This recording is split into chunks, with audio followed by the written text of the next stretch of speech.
मैं वक़ार अहमद ख़ान, सेक्रेटरी जमात इस्लामी हिंद राजस्थान।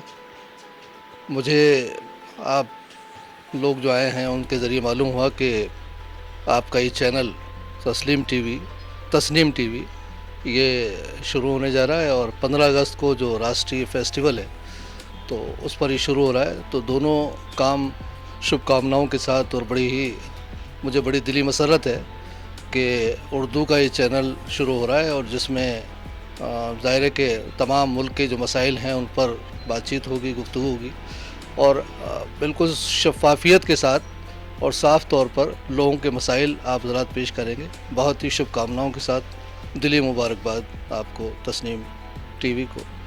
शुक्रिया।